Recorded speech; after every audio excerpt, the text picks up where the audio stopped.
Apparemment, les activistes panafricains, là, ils ont changé de veste. Maintenant, ils sont avec Ouattara.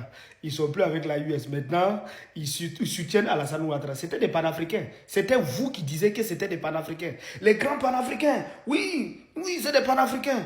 C'est normal. Quand on a affaire à un continent où les gens ils ne comprennent pas trop les enjeux, dès qu'ils voient quelqu'un qui dit vive le Assimi Goïta, vive Tchani, vive Ibrahim Traoré, automatiquement c'est un panafricain. C'est normal. Moi je comprends. Voilà les quatre là, tout le monde est en train de publier ça. Ils ont dit que avant ils soutenaient la US, maintenant ils soutiennent Alassane Ouattara. Vous voyez, ça veut dire tu peux quitter au paradis, tu vas en enfer. Ça veut dire ils étaient au paradis, ils ont quitté le paradis, ils sont partis en enfer. Mais moi personnellement, je sais qu'ils n'ont jamais été au paradis. Voilà les gens, je vous ai toujours dit que ce n'est pas n'importe qui sort sa caméra pour dire vive la US que automatiquement on doit lui donner de la force. Je l'ai toujours dit. Ça, c'est mon combat. On a vu des gens ici. Tout le monde me connaît sur ça. Hein. Peut-être qu'il y a certaines positions, je ne peux pas les prendre en privé pour ne pas blesser mes frères, partir contre mes frères. Sinon, il y a des gens ici, les gens, ils me connaissent. Moi, ma position a toujours été ferme. Il y a certaines personnes, on ne doit pas les faire confiance. Quand on connaît quelqu'un, lui, son travail, aujourd'hui, il est avec un politicien en 2024. En 2025, il est avec un autre politicien.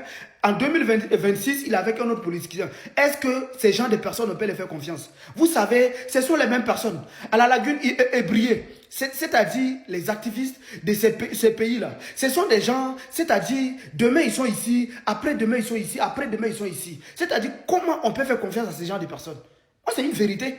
C'est une vérité qu'il faut dire. Les gens qui changent des vestes, comme si, c'est-à-dire en fait, c'est des chambres. Ouais, et vous voulez faire confiance à ces personnes. Voilà les gens on ne peut jamais les faire confiance. Mais c'est normal, c'est bien fait pour vous. Parce que c'est vous qui les donnez la force. Dès qu'on dit capitaine Ibrahim Traoré, Tchani ou bien Assimi Goïta, ils sont beaucoup là-bas. Oui, oui, c'est les panafricains. Oui, c'est les panafricains. Ils ont gâté le nom de panafricanisme. Tellement qu'à un moment donné, moi, je me suis posé des questions. Est-ce que je dois me revendiquer à dire que je suis panafricain? Je me suis posé cette question à un moment donné. Il y a des frères qui m'ont dit non, il ne faut pas mélanger les choses. Même si ceux-là, c'est leur comportement qui est là. Il faut faire attention. Je dis ok, j'ai compris. Mais sinon là, une vérité, voilà les gens qui gâtent le nom du panafricanisme. N'importe quel oiseau qui se lève, qui prend sa caméra pour dire qui est contre Alassane Ouattara, il est panafricain. Oui, parce qu'on a affaire à une population qui ne comprend pas trop les enjeux. Voilà pourquoi on s'est fait berner, on s'est fait avoir. Mais moi, j'ai dit trop, c'est trop. Il faut qu'on arrête ça.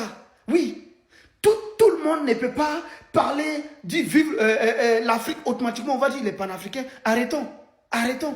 Donc, je vais faire plusieurs vidéos sur ça, là. Je vais m'arrêter là, mais je vais faire d'autres vidéos sur ça. Trop, c'est trop. Voilà, maintenant, ils sont avec Ouattara.